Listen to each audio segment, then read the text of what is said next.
Next lemma, Jacobson lemma. Statement: if f is the field of characteristic 0 and if s and t in A of v are such that st minus ts commutes with s, then st minus ts is nilpotent. Here they given that f is the field of characteristic 0 and s and t are the linear transformations such that st minus ts commutes with s. And here we have to show that st minus ts is nilpotent. Proof: for any k greater than or equals to 1, let us consider st minus ts to the power of k. So this can be written as st minus ts to the power of k minus 1 into st minus ts. Now multiplying these two terms we get, which is equal to st minus ts to the power of k minus 1 into st minus st minus ts to the power of k minus 1 into ts. Since they given that st minus ts commutes with s, that is st minus ts into s is equal to s into st minus ts. Now by using this condition we have st minus ts to the power of k minus 1 s into t is equal to, so since st minus ts commutes with s, then so this can be written as, or this is equal to s into st minus ts to the power of k minus 1 and into t, and let b is equal to st minus ts to the power of k minus 1 into t. Now using these two equations in this one we get, that is st minus ts to the power of k is equal to st minus ts to the power of k minus 1 s into t.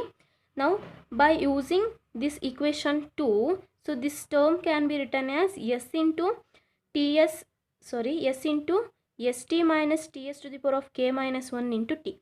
So therefore that equation 1 implies st minus ts to the power of k is equal to s into st minus ts to the power of k minus 1 into t, and write this term as it is. So minus st minus ts to the power of k minus 1 t into s.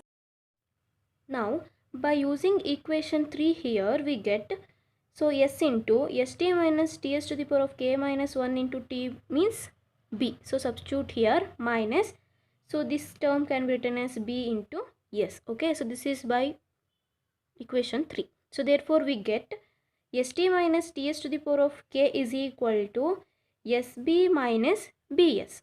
So now, so therefore we get st minus ts to the power of k is equal to sb minus bs.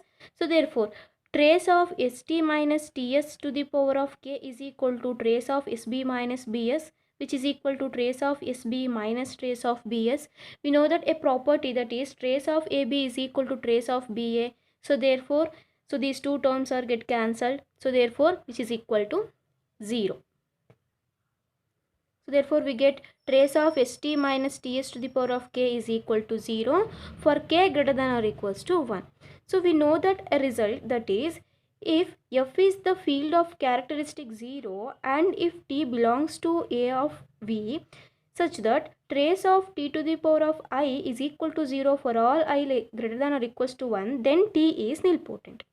Okay, in our Jacobson lemma they given that f is the field of characteristic 0 and s and t are belongs to A of v, and here we get trace of st minus ts to the power of k is equal to 0 for all k greater than or equals to 1. So therefore the hypothesis of this result is holds true. So therefore by using this result we can say that, so or we can conclude that st minus ts is nilpotent, and hence the proof.